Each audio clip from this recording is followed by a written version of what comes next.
Hi, I'm Andy Mahoney, and I'm with the Center for Identity Potential. And I'm here today with my colleague, Kristin Cotts, who is also a counselor at the center, and our longtime dear friend and neuropsychologist, Dr. Adele Green. And Dr. Green is going to join us in another conversation of a series that we've been having with her related to assessment and evaluation.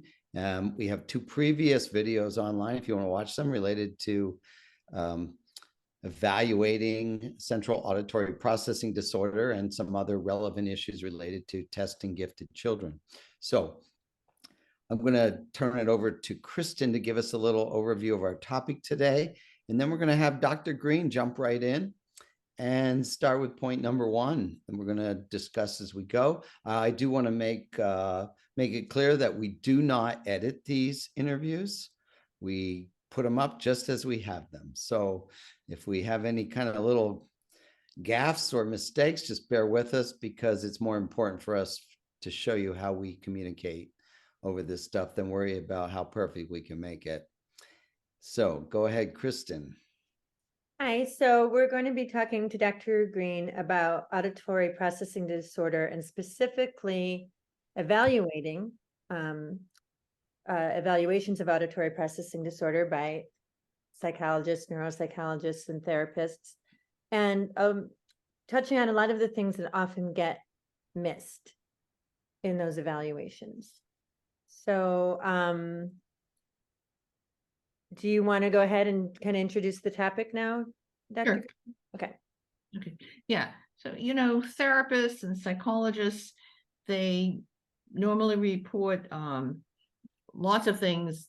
They report depression, they report anxiety, but they don't report anything about auditory discrimination or trouble discriminating between the sounds and words. It's almost never assessed, and yet it creates so much emotional distress, but it's not discussed. If it's often, it can be diagnosed by an audiologist, but it has to be diagnosed by an audiologist who uses what's called the Buffalo model. There is a difference between an audiologist who's testing hearing and an audiologist who tests the discrimination between sounds. And the one who uses the Buffalo model, they can diagnose a central auditory processing disorder. And actually, that's recognized, by the way, as a specific learning disability under the Individuals with Disabilities Act, 2017. So let me just ask, can you, you do a nice job in your evaluations of evaluating the need for someone to go on for the Buffalo method. Mm-hmm. Can you say a little bit about that? Because I think that's what's so great about your testing, is that you can identify what other areas need to be further evaluated from different fields. Mm-hmm. Can you add something there? Yeah, so one of the things I do is when I do an evaluation, I actually go into the background of the person and I back into infancy. And I trace and I look at and ask questions about any problems that occurred in infancy. Did they have trouble with articulation? Were they slow to articulate? Were they slow to learn to talk? Were they late in, did they have low muscle tone? Were they hard to understand? I ask all these questions, and if I find out that there are enough answers, yes, then I refer them, even before I even see them usually, to the audiologist who can diagnose it. And that's very important. And then I know, and I also give a screening test in all my evaluations to determine if they have trouble discriminating between sounds, because this not only affects how they process information, it also affects reading. And people have expectations. And if they find that they're struggling in school and they think they're smart, they're going to have a lot of distress. And what others who do evaluations don't realize is that a lot of the distress can be due to trouble discriminating between sounds that affects how you process or how you hear and process, organize and integrate the language you hear. So that affects everything you learn in school, because school is all about language. Right. So let me go into your second point, and that has to do with why do parents or of children even consider evaluations? But I want to preface something here, because I've been in the business of evaluating the need for evaluations for nearly 40 years. So it's what I really want to bring emphasis to is that the CAPD, Central Auditory Processing Disorder, is an important piece, and people don't typically go to evaluation for that. But I have recently, very rare, have seen a couple incidents where people have considered that that might be going on, which is a good thing. And yes. So can you say a little bit about why people seek out evaluations for their children in general? And since I've kind of laid out the other part of that problem. So people seek out evaluations usually because the kids are struggling in school. They may be very distressed, and maybe they cover up struggling in school. You know, some kids are perfectionists and they work very hard, but they don't really say they're struggling in school. They may be too embarrassed to have the parents know that they're struggling when they're supposed to be smart. So usually though, but that distress that the kids experience, it's sometimes displayed in school by acting out or distracting others, but more often than not, it's displayed at home, especially if they're sensitive to being embarrassed. And so they kind of bottle it up in school, and then when they get home, they displace all of their frustration, and they can be very miserable, actually. And the parents may notice that. There are children who keep it bottled up, and but then eventually they're going to get overwhelmed if they have this problem. And usually it occurs probably maybe in the 4th grade or sometime in middle school. It depends upon what kind of memory they have. So that determines, yes. I think it's You're, important to talk about the difference between the Buffalo model versus the other testing, because I think that'll be a good indicator as to what you're seeing and why what you're talking about is so important. Okay, so the regular audiological evaluation tests hearing, and you have to be 2 standard deviations below average.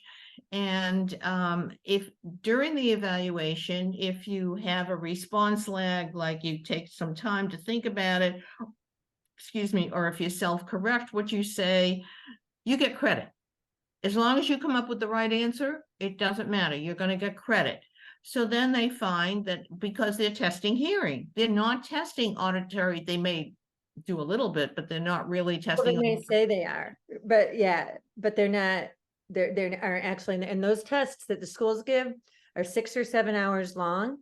But they're testing their regular hearing evaluation. Right, right. They'll come up with, they'll come up with, this kid doesn't have auditory processing, right? So because they'll say they don't have a problem, that's right. But actually, what we're talking about is the discrimination between sounds. So, for example, the discrimination words, English is mostly consonants, so to speak. You're really processing consonants and not vowels. And so if you, and we put consonants together as we get older, like STR, you know, beginning the word like strike. So you have to be able to recognize, your brain has to recognize that it's an S and a T and an R. And when I test, and I do give a few tests of phonological processing, and I find that they really aren't discriminating between S and T and R. So that would be one indication, except I also give a test of auditory discrimination to myself as a screener to refer them on to the audiologist who uses the Buffalo model. Now, a regular audiologist, again, tests hearing. The Buffalo model, they test hearing too, but they really test separately. They test auditory discrimination between sounds and a lot more.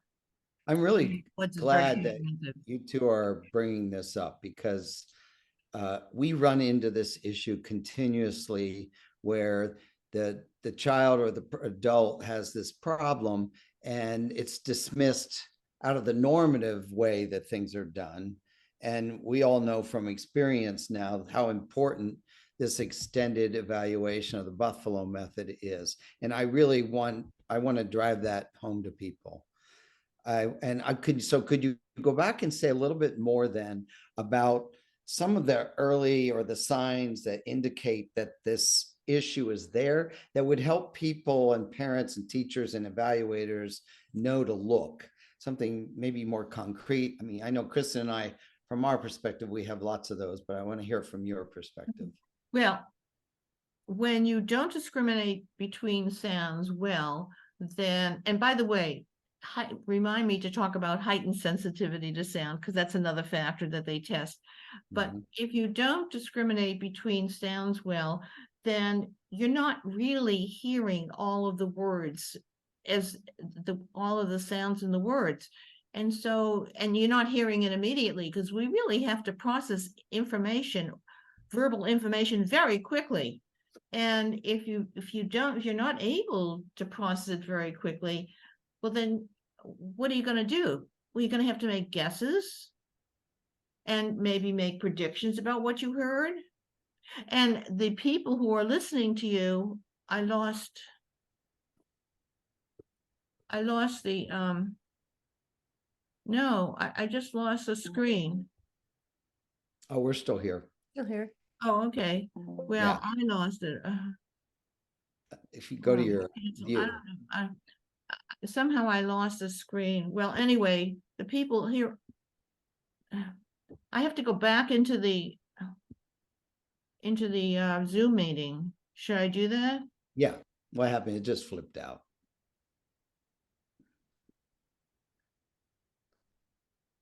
Okay, there we go. Okay. So, people find, the parents notice he doesn't really get all of what I'm saying. They'll ask you to repeat a question, or the kid will maybe misinterpret what they hear. And it may happen quite a bit when they're little. But don't forget, when you speak to a small kid, you automatically, as an adult, communicate in short sentences. And so it's easier to think about and to make sense of what you hear. And also, there's a lot of familiar information. There's a lot of repetition. So it's easier to. Yeah, I want to underline that a little, because I've seen this repeatedly in our work where a parent, they have a familiarization with the way they communicate with their child. So they become very comfortable with knowing that at some level, because they have their own language in a sense with that child, and they understand each other. So this issue doesn't really appear to them as an issue. So they oftentimes will have a bit of a denial about it, because they feel that the child and between them, they understand each other quite well. It's then when we get into the other context. So on our side of the work, then our job is to help parents understand that exact piece. So that's right. And so when they go to school, in the early grades, there's a lot of repetition, teacher repetition, a lot of redundancy. And so they get it, okay? But when they get older, then it becomes a problem. It depends upon their capacity. A lot of them kind of learn automatically, like memorize what they hear, and they go over it. Sometimes they mentally repeat it, and they may not even be aware of it. And then they can answer the question if they repeated to themselves the words they heard, and they're putting them together. They're putting the words together. And the parents may not be aware at all. How could they be? Again, it depends upon what their memory capacity, the auditory memory capacity is. If they've got a long enough memory, they can get through actually early childhood where there's a lot of repetition, and even the lower grades.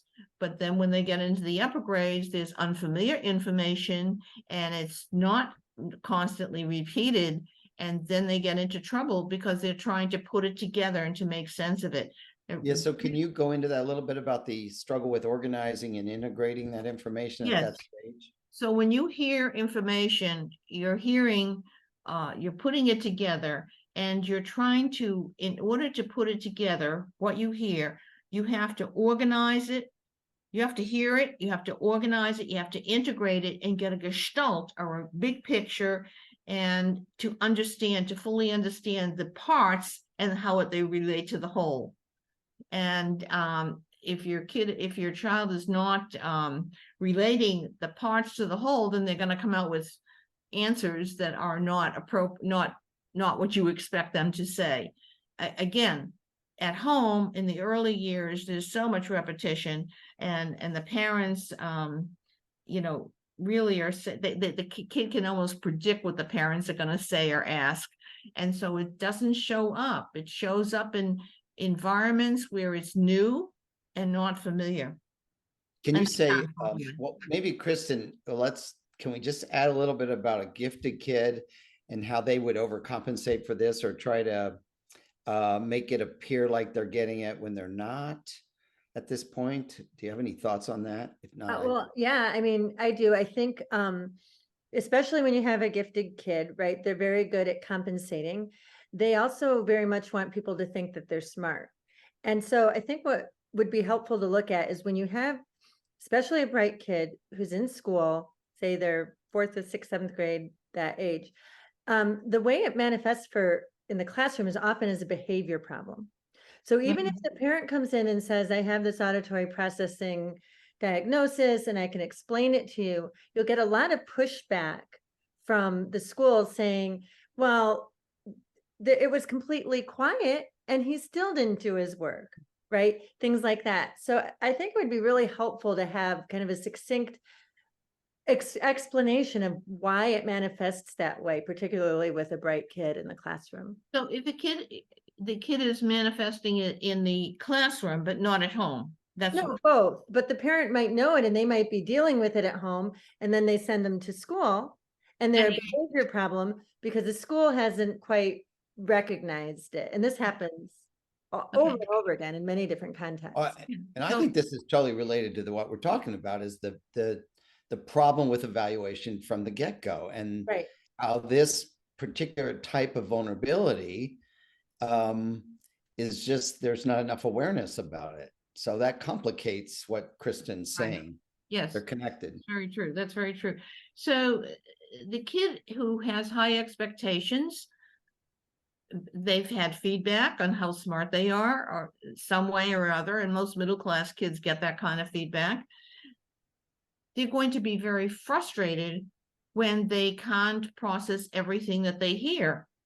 And that frustration has to be displayed somewhere. Now, in some cases, kids who are very sensitive to embarrassment will bottle it up until they get home. But then there are other kids who really aren't able to bottle it up. Maybe they have compounding problems, or for whatever reason, but it also shows off in school. So how do you show, how is it displaced in school? Well, they are too embarrassed to say, I don't understand. Would you repeat what you say? Sometimes they do, but generally they're often too embarrassed to say that. So they try to distract others and they become the class clown. And by the way, that's in one of the other videos that we did. And that's how they cover it up. But the teachers are very annoyed with them and they say, well, they just don't want to try. They don't try. The teacher's typical comment is, they're just not trying. And it's not true. You show me a kid who has expectations, who doesn't want to perform well in school. School is a major part of your life.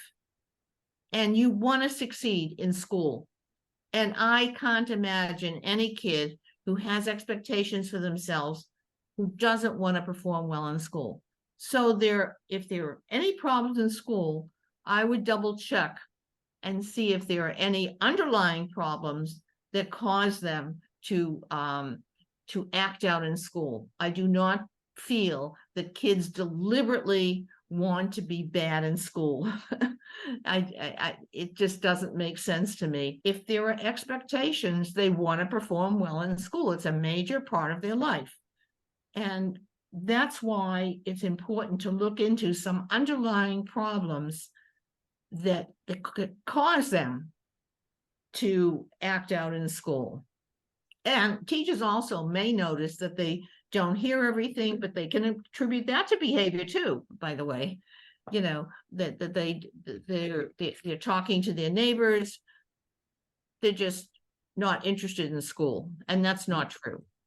Can you address how some testers would miss these symptomatic behaviors in the way they're evaluating that would affect how they might miss the diagnosis on this? Well, if you don't test out, I can only tell you the way I test. I don't think testers normally test the way I test. First of all, I get information about the child from infancy because I want to find out if there were any roots to this problem and their behavior since infancy, and I trace it. And then I ask questions of the teachers, and I want to find out, and teachers may not notice anything, they may notice something, but during my evaluation, which is quite comprehensive, I take down everything they say. I do test out auditory discrimination. I use a screening test, and then I look at their responses to questions, and I see if they're on target, if they're getting it, if I have to repeat things. I also look at whether at their performance in arithmetic and reading and writing. I look at whether they really understood the questions. The questions on an intelligence test, do they really understand the questions? Are they making guesses? But in reading, writing, and arithmetic, I look at their responses, see, do they really understand what they read? Do they really understand the word problem? Or were they making guesses? And so I go through all this, and then in general, I evaluate whether they fully understand what I'm saying. How many times do I have to repeat myself? And so I don't think this is normally done in the depth in which I do it, because it takes a lot of time to do it.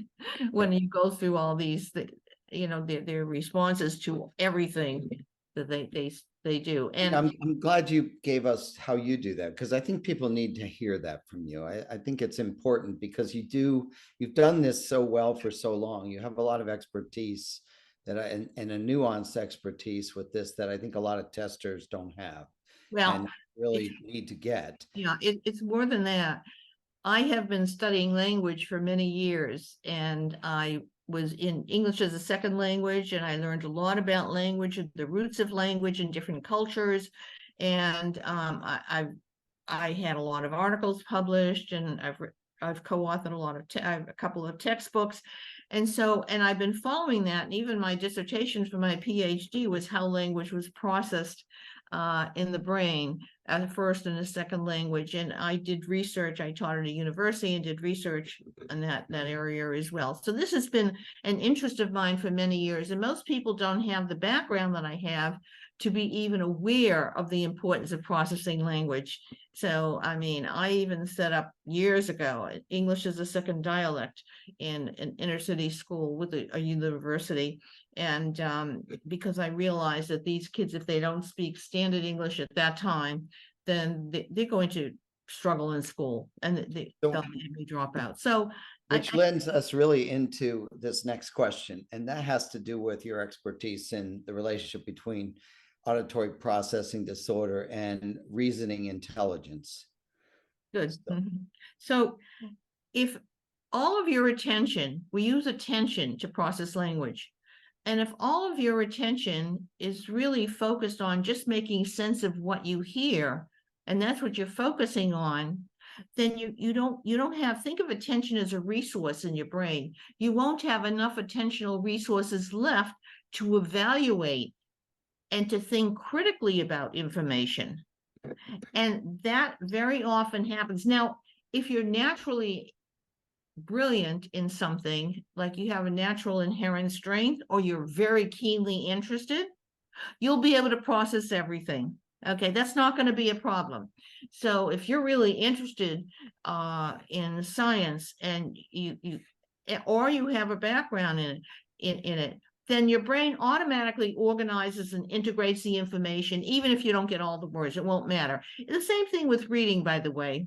I think a reading specialist came to talk to us one time and showed us that even in reading, if you're really interested, and this is why some people who are dyslexic can still read a fascinating book, a book that fascinates them, because the brain is they don't have to read everything. We don't read every word anyway, if you're a good reader, but the brain automatically organizes and integrates the information, and that makes the difference. So, yeah, I think we could do, actually, on this point alone, I think we could do a whole half an hour on I that. think that I needs like that. really- Go ahead, it really Kristin. needs to be underlined, because what happens then is you'll get a report back from the school that says, well, I know they're capable of doing it. I saw them do it, and they Good did it point. when they're interested, so they must just not care about this Right. topic, and that's not why they're doing that's it. right. The teachers miss that. They miss the Yeah. fact that if you're interested, or if you have a background, if you have previous knowledge, then you're not going to have a problem. And that's why I always recommend, if they're slow to organize and integrate language, the way to offset it is to, as even if they have a problem just with auditory discrimination, the way to offset it is to always study ahead. Well, I want to shift back a little bit then to the recognition of this and the evaluation aspect of it. So we use that. I have a PowerPoint from 30 years ago where one of the indicators is when a teacher says, I know he can do it because, I've seen him do it in her class or his class. So, and the other aspect of that is the hypervigilance that comes when a child Thank you. does have the ability to muster up the whole prefrontal cortex, and it makes it look like they don't have the problem. And we deal with the side effect of that day in and day out. And I want to keep it on evaluation in terms of that. Is there anything you can say around that point with the hypervigilance? Hypervigilance is very important. So most kids, in order to offset a language processing disorder or central auditory processing disorder, is that they try to be hypervigilant, sometimes perfectionistic, to make sure they're right, because they're never really sure they're right. So to make sure they're right, they have to be hypervigilant. And these kids are hypervigilant 24/7. Sometimes they have trouble falling asleep. Sometimes they're exhausted, so exhausted they just conk out. But it certainly causes a lot of emotional, hypervigilance creates a great deal of anxiety, and that's a problem. Yeah, so I want to do a whole video on this, because this is where we get into all kinds of contexts at school, work, social, etc. And I think for the tester, though, I just wanted to highlight that a little. That's what I wanted you to do, because I want the tester to be aware of hypervigilance and its role and its effect on so many things, and communication, sleep, etc. Oh, yes. But now I want to shift a little bit here, because I want, for the sake of this video, there's 4 elements of evaluation, people who evaluate in a sense, formally and informally. You have the parent, the teacher, the counselor, therapist, and the tester, right? So if you had to, if you could, like for a parent, what is something you could say that they could look for, or they should look for in terms of this issue, so they become more aware that this might be an issue? Well, I would certainly think about articulation. A lot of kids have trouble articulating, and when you have trouble with articulation, it sends faulty feedback to the brain, and even the American Speech and Hearing Association will say that, will verify that, and therefore that's going to cause you to have trouble processing language, because you're not hearing the sounds as they are. And so I think I forgot. Well, for the parent, but for the parent. So articulation is one thing. I would also look at low muscle tone. If they're, are they kind of clumsy? Do they fall down? How often? They have trouble walking? Are they, Yeah, but I want to make sure that we don't confuse people when you say that, because it's more like low muscle tone in relationship to the issue, but it's not every child. No, with not high every muscle child, tone. no, but low muscle you- tone You can can have the affect. opposite effect because the child has auditory processing. Their development and muscle development can be way advanced. So you've got Yes, extremes yes, going on there but that you have to look at more. It's really parents, more about the extremes in development. parents may not be aware of the fact that they think that because they walk on time and they participate in sports, they may still have low muscle tone that affects the face, the facial muscles and the articulation. Okay. And that really takes an occupational therapist to figure out, a younger one, because the field has changed drastically in the past 20 years. Now, So, could you shift a little bit into, is there something you could say for teachers? Like what you would want for a teacher to start to recognize or be more aware of in terms of this issue? If there was one well, or for two. teachers are, again, acting out in class. I think acting out in class is a way to distract others from your problem. And I think that they're not learning, or they're interested in one subject and they learn well, so that therefore they think they can definitely learn well in any subject, which is not true. And teachers should be aware of that and compare their notes with other teachers. If they they lose attention, and a lot of teachers blame it on ADHD, and that may be a part of it, because attention is part of processing language. And a lot of teachers blame it on executive functioning, and that certainly is. Executive functioning is the same as, it involves the same processes involved in processing language, except for auditory discrimination. Mm-hmm. Again, you have to rule that out. What? They might just refuse to work, and they just look like they're being oppositional because they don't know how to ask for what they need. Right? That's right. That's right. Well, I think, well, one of the things we're going to do, and Kristin and I spend a lot of time on this, we will do other videos where we will flush out more descriptive detail about how this manifests and how it manifests in conjunction with other learning problems, because that's significant here. The other thing is, now for therapists, is there anything you would say to therapists who are working with children? I would tell therapists to go for a comprehensive evaluation to find out. First of all, I would check out the audiological evaluation. I would do that. But then also, if there is a problem, then it's going to affect how they process language. So then you may want to refer them for comprehensive neuropsychological evaluation. You may want to refer them to a language therapist. It depends upon what the problems are.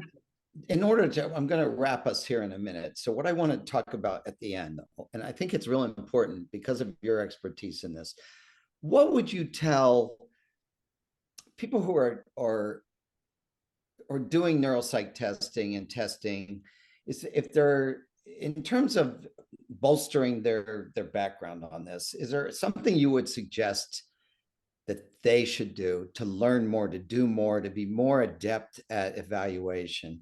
What are some foundational things you would say to a new therapist, or a therapist, I mean, a tester, or a tester who's been doing it a long time and is new to this? Is there something particular source or information you would guide them towards, or what you would suggest? Well, I would suggest that they go back into infancy, and psychologists, evaluators really do that, and really trace to see if there's a cumulative problem that started in infancy, and whether it's low muscle tone or articulation, how it's complicated, because instead of just saying they're depressed, they would be able to find out.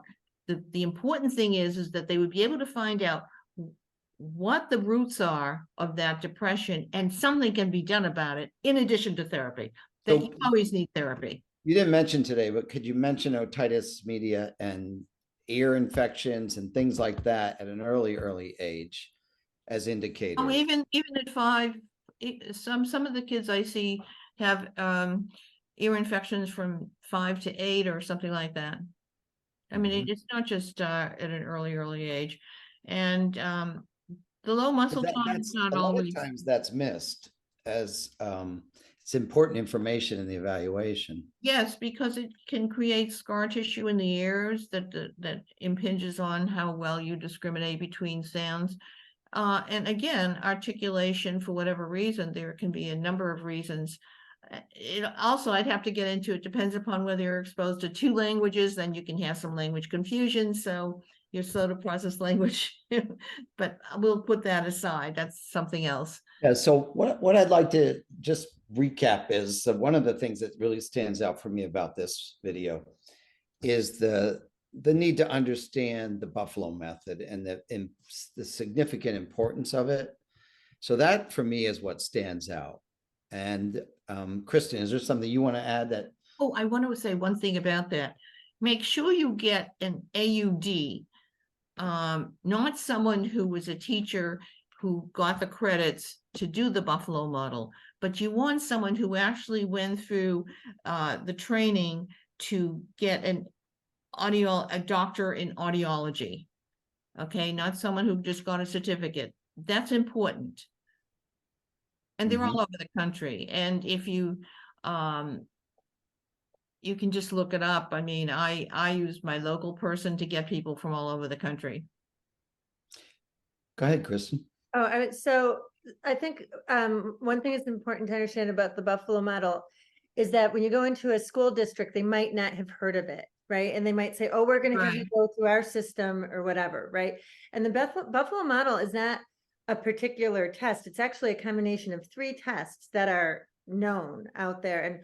And one of the things, like you said, Dr. Green, is that they look for corrections, they look for the speed at which they answer. They also have a qualitative part of the test, but you have to make sure that you're getting someone who does the whole Buffalo model, not just saying I do one of the tests in it or I do. Right. And they also may have heightened sensitivity to sound, and that's another factor. Heightened sensitivity to sound, our brains automatically screen sound for relevance. We're not even aware of it. But people who are exceptionally sensitive to sound, they're really upset by sound. Their brain has to use attentional resources to screen sound for relevance. And that's a difference. It's something that they do maybe unconsciously, but they have to do it. And it uses attentional resources. That's fewer attentional resources that you have to process language. And that's the problem. Well, for the sake of our video, we're gonna wrap here. I want to thank you, Adele, Dr. Green, as usual, and we're gonna do more of these on this topic. Kristin and I want to let people know that we are available at the center. You can go to our website, Center for Identity Potential, and if you have questions, you can write to us, and we'll make sure that on the video we give the information. Now, I think that you're one of the few places that really provides, that is even aware of these factors and that provides therapy with taking these factors into consideration. I think it's very unusual. It is, and we're hoping that more and more people become aware and want to spread the word. So, okay, so that's good. And thank you, and we'll look for you see you the next time. Okay.